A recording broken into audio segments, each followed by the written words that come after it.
Chapter 78. Give ear, O my people, to my law. Incline your ears to the words of my mouth. I will open my mouth in a parable. I will utter dark sayings of old, which we have heard and known, and our fathers have told us. We will not hide them from their children, showing to the generation to come the praises of the Lord and his strength and his wonderful works that he hath done. For he hath established a testimony in Jacob, and appointed a law in Israel, which he commanded our fathers, that they should make them known to their children, that the generation to come might know them, even the children which should be born, who should arise and declare them to their children, that they might set their hope in God, and not forget the works of God, but keep his commandments, and might not be as their fathers, a stubborn and rebellious generation, a generation that set not their heart aright, and whose spirit was not steadfast with God. The children of Ephraim, being armed and carrying bows, turned back in the day of battle. They kept not the covenant of God, and refused to walk in his law, forgot his works and his wonders that he had showed them.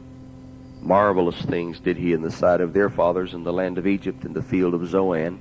He divided the sea and caused them to pass through it. He made the waters to stand as an heap.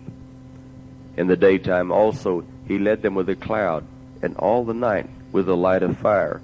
He clave the rocks in the wilderness, and gave them drink as out of the great depths.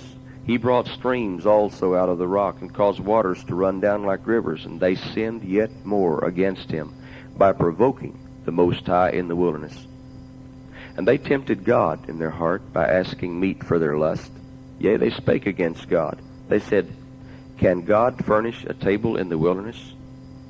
Behold, he smote the rock, that the waters gushed out, and the streams overflowed. Can he give bread also? Can he provide flesh for his people? Therefore the Lord heard this, and was wroth. So a fire was kindled against Jacob, and anger also came up against Israel, because they believed not in God, and trusted not in his salvation. Though he had commanded the clouds from above, and opened the doors of heaven, and had rained down manna upon them to eat, and had given them of the corn of heaven. Man did eat angels' food. He sent them meat to the full. He caused an east wind to blow in the heaven, and by his power he brought in the south wind. He rained flesh also upon them as dust, and feathered fowls like as the sand of the sea. And he let it fall in the midst of their camp round about their habitations, so they did eat and were well filled, for he gave them their own desire. They were not estranged from their lust, but while their meat was yet in their mouths, the wrath of God came upon them, and slew the fattest of them, and smote down the chosen men of Israel. For all this they sinned still, and believed not his wondrous works. Therefore their days did he consume in vanity, and their years in trouble, when he slew them. Then they sought him, and they returned and inquired early after God. And they remembered that God was their rock, and the high God their Redeemer. Nevertheless they did flatter him with their mouth, and they lied unto him with their tongues.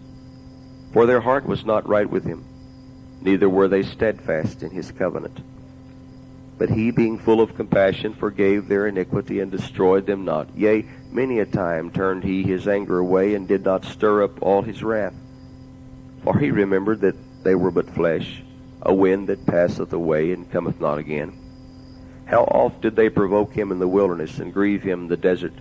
Yea, they turned back, and tempted God, and limited the Holy One of Israel. They remembered not his hand, nor the day when he delivered them from the enemy, how he had wrought his signs in Egypt, and his wonders in the field of Zoan, and had turned their rivers into blood, and their floods, that they could not drink. He sent divers sorts of flies among them, which devoured them, and frogs, which destroyed them. He gave also their increase unto the caterpillar, and their labor unto the locust. He destroyed their vines with hail, and their sycamore trees with frost. He gave up their cattle also to the hail, and their flocks to hot thunderbolts. He cast upon them the fierceness of his anger, wrath, and indignation, and trouble, by sending evil angels among them. He made a way to his anger. He spared not their soul from death, but gave their life over to the pestilence, and smote all the firstborn in Egypt, the chief of their strength, in the tabernacles of Ham.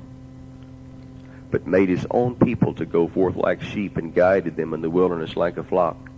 And he led them on safely, so that they feared not, but the sea overwhelmed their enemies. And he brought them to the border of his sanctuary, even to this mountain which his right hand had purchased.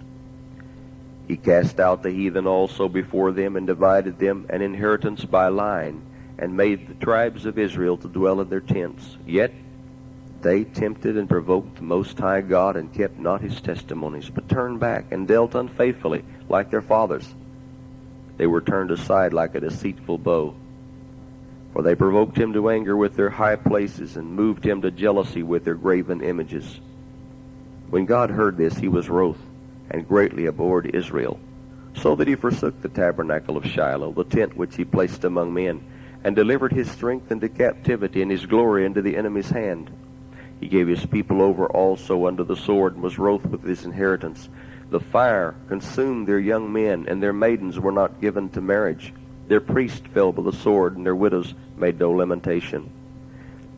Then the Lord awakened as one out of sleep, and like a mighty man that shouteth by reason of wine. And he smote his enemies in the hinder parts. He put them to a perpetual reproach. Moreover, he refused the tabernacle of Joseph, and chose not the tribe of Ephraim, but chose the tribe of Judah, the Mount Zion which he loved. And he built his sanctuary, like high palaces, like the earth which he hath established forever. He chose David also his servant, and took him from the sheepfolds. From following the ewes, great with young, he brought him to feed Jacob his people, and Israel his inheritance. So he fed them according to the integrity of his heart, and guided them by the skillfulness of his hands.